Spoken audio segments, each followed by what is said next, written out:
हर हर महादेव दोस्तों। आइए आज आपको ले चलता हूँ भारत की सबसे कठिन और दुर्गम कैलाश यात्रा पे, जिसका नाम है श्रीखंड महादेव यात्रा। पंच कैलाश में से एक श्रीखंड को माना जाता है भारत की सबसे कठिन और दुर्गम यात्रा। इसके बारे में मैं आपको पूरी जानकारी दूंगा, पर इससे पहले हम चलते हैं देवढाक। देवढाक जो है वो बेस कैंप जाओ से 30 किलोमीटर पहले पड़ता है, और ये माना जाता है कि अगर आपको इस यात्रा को पूर्ण करना है तो सबसे पहले देवढाक में भगवान शिव के दर्शन करने आपको ज़रूरी हैं, क्योंकि यही वो जगह है जहां भस्मासुर से बचने के लिए भगवान शिव को भी शरण लेनी पड़ी थी। ये गुफा रूपी जगह है जहां पर आपको भगवान शिव के दर्शन करने हैं। यहाँ से आपको प्रार्थना करनी है कि हे शिव, हमारी यात्रा को संपूर्ण करें, हमारी यात्रा को पूरी करें। जैसे ही आप यहाँ से यात्रा करेंगे, आप पहुँचेंगे जाओ गांव, जो कि हिमाचल के कुल्लू डिस्ट्रिक्ट में है। जाओ गांव से 3 किलोमीटर का ट्रैक करके आप पहुँचेंगे सिंघाड़, जहाँ पे आपका रजिस्ट्रेशन और मेडिकल चेकअप होगा।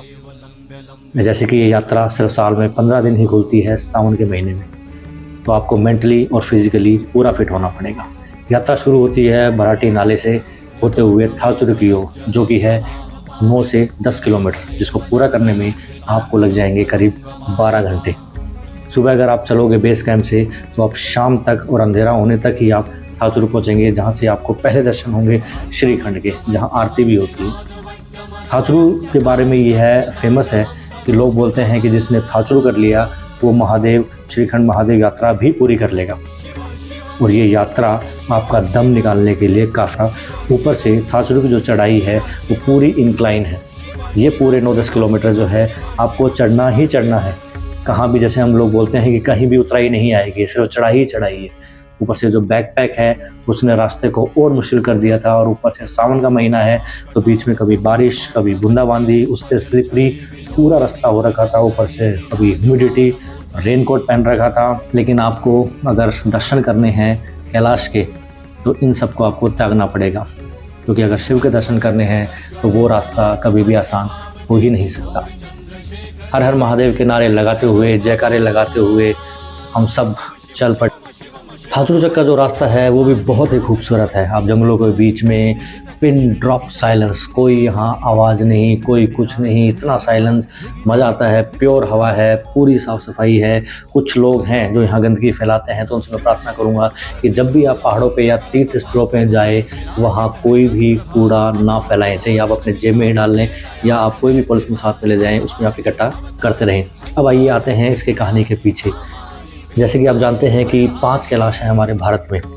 कैलाश मानसरोवर, आदि कैलाश, मणिमहेश, किन्नौर कैलाश और श्रीखंड महादेव, जहाँ पे शिव बसते हैं, जहाँ पे शिव रहते हैं। श्रीखंड महादेव की कहानी ये है कि यहाँ पे भस्मासुर ने घोर तपस्या की और भगवान शिव से वरदान लिया कि वो किसी पे भी हाथ रख दे वो भस्म हो जाए।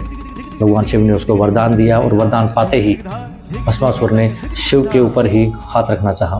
भगवान शिव ने देवढाक, जहाँ हमने स्टार्टिंग में देखा था, देवढाक में जाके शरण ली। उसके बाद में भगवान नारायण ने मोहिनी का रूप धारण किया और उसको अपने मोह जाल में फंसा के उसका हाथ उसके ऊपर ही रखवा दिया। उससे भस्मासुर जो है वो वहीं भस्म हो गया।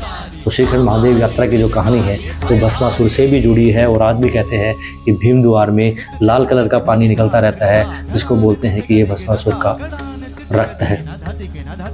अब आते हैं वापस हमारे ट्रैक पे। थाचुर का जो सफ़र है वो आपको बता देगा कि आगे आप यात्रा को पूरी कर सकते हैं कि नहीं, क्योंकि एक 70 किलोमीटर का ट्रैक है, और शायद इससे भी ज़्यादा। ऑफिशियली 70 बताते हैं, लेकिन जब आप यात्रा करेंगे तो आपको 5-6 दिन लगेंगे, तो आपको लगता है कि उससे भी कहीं ज़्यादा है।